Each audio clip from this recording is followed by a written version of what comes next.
એએમસીના tennis કોર્ટમાં DJ પાર્ટીનું આયોજન કરાયું. વટવામાં મિલ્ખાસિંગ ટેનિસ કોર્ટમાં ડીજે પાર્ટી યોજાઈ અને એએમસીની મંજૂરી વગર જ આ ડીજે પાર્ટીનું આયોજન કરી દેવામાં આવ્યું. પૂર્વ મંજૂરી વગર પાર્ટી યોજાતા હવે દંડ પણ વસૂલાશે. એએમસીએ પાર્ટીનું આયોજન કરનાર એજન્સીને નોટિસ ફટકારી છે.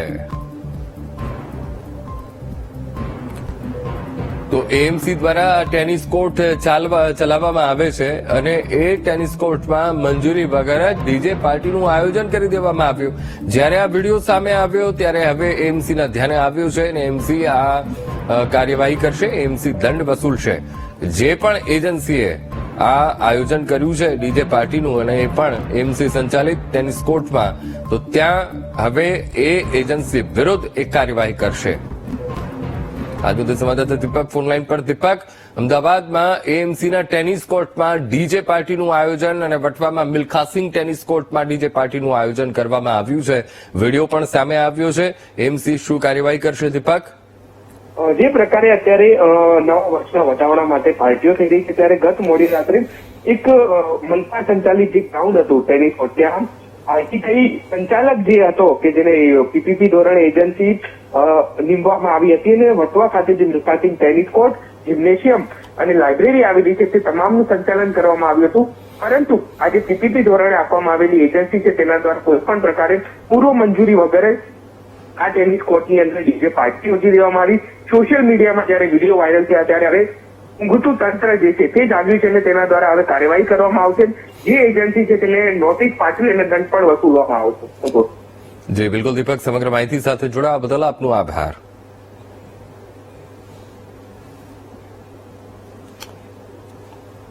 તો રીક્રિએશન કમિટીના ચેરમેન જયેશભાઈ ત્રિવેદી આપણી સાથે ફોનલાઈન પર જોડાઈ ગયા છે. જયેશભાઈ, વટવામાં આ એક ટેનિસ કોર્ટ આવેલું છે, એએમસી દ્વારા તેનું સંચાલન થાય છે અને મંજૂરી વગર જ ડીજે પાર્ટીનું આયોજન.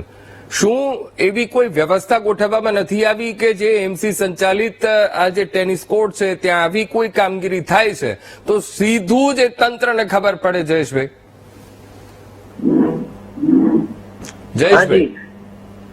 હાજી, એટલા માટે જ ગઈકાલે રાત્રે આ પ્રકારની પાર્ટીનું આયોજન થયું કે ના અને તરત જ આપણને ખબર પડી અને આજે સવારે અમારા અધિકારી સ્થળ પર ગયા. એમાં એવું છે ત્યાં પીપીપી ધોરણે સ્કેટિંગ રિંગ અને જીમ આ બંને અલગ અલગ એજન્સીઓને આપવામાં આવ્યું છે. અને જે જીમ સંચાલક જેને પીપીપી ધોરણે આપવામાં આવ્યું છે આશિષ સોયા, એમણે સ્કેટિંગ રિંગ ઉપર આ પ્રકારની પાર્ટીનું આયોજન કર્યું હતું. સ્કેટિંગ રિંગ જે સંચાલન કરે છે એમને આ વિગતની કોઈ જ માહિતી હતી નહીં. રાત્રે 8:30 થી 10:30 સુધીનું આ આયોજન કર્યું હતું અને કોઈ પણ પ્રકારની પરવાનગી લીધી નથી. એમના ટેન્ડર ટર્મ્સ પણ અમે ચેક કરી દીધા, એની અંદર પણ આવી કોઈ માહિતી નહોતો, આવું કોઈ પણ એમને પાવર આપવામાં આવ્યો નથી કે આ પ્રકારની પાર્ટી એ લોકો કરી શકે. એટલે આજે તુરંત જેવી અમને ખ્યાલ આવ્યો એટલે તંત્રે એની વિગત સંજ્ઞાનમાં લીધું છે અને જે જવાબદાર જે છે એને પ્રોપોઝ આપી છે અને વધુમાં વધુ પેનલ્ટી અથવા તો બ્લેકલિસ્ટ કરવા સુધીની પણ અમે તૈયારી કરી રહ્યા છીએ. જી બિલકુલ જયેશભાઈ, આપ અમારી સાથે જોડાયા, વાતચીત કરી એ બદલ આપનો ખૂબ ખૂબ આભાર.